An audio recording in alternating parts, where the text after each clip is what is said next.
হাঁসের মাংস রান্না করার জন্য প্রথমে একটি হাঁস ভালোভাবে পরিষ্কার পানি দিয়ে ধুয়ে নিয়েছি। তারপরে হাঁস রান্না করতে যত মশলা লাগে সবগুলো মাংসের সাথে মেখে নিচ্ছি। যখন ভালোভাবে মাখানো হয়ে যাবে তখন এটাকে কিছুক্ষণ রেস্টে রেখে দেব।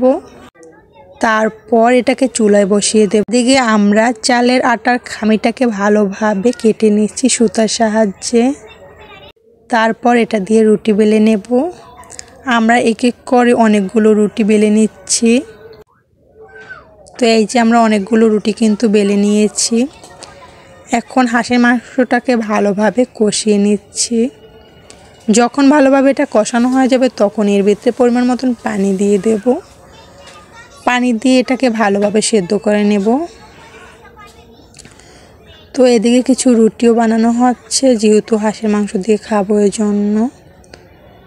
তো আমরা এক এক করে অনেকগুলো রুটি বানিয়ে নেব, যেহেতু বাসায় সবাই খাবো এর জন্য।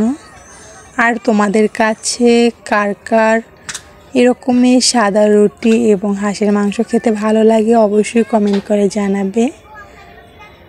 তো এরই মাঝে কিন্তু আমাদের রুটি বানানো শেষ, হাঁস রান্না করাও শেষ। তো এদিকে আমরা কিছু হালুয়া বানিয়ে নিচ্ছি। গরুর দুধ, বাদাম এবং গুড় আর সুজি দিয়ে একটি হালুয়া বানিয়ে নিচ্ছি। তো রান্নাবান্না তো শেষ প্রায়, এখন খাওয়ার পালা।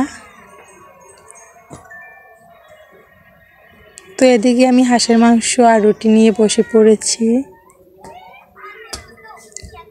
তো এদিকে তো খাওয়া দাওয়া শুরু হয়ে গেল।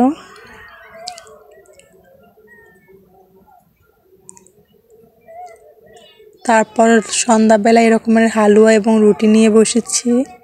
তো এটা খেতেও খুব মজার ছিল। তো আজকের রান্নাবান্না তোমাদের কাছে কার কোনটা পছন্দ অবশ্যই কমেন্ট করে জানাবে। তো আজকে ভিডিও পর্যন্ত সবাই ভালো থাকবে। আল্লাহ হাফেজ। ধন্যবাদ সবাইকে।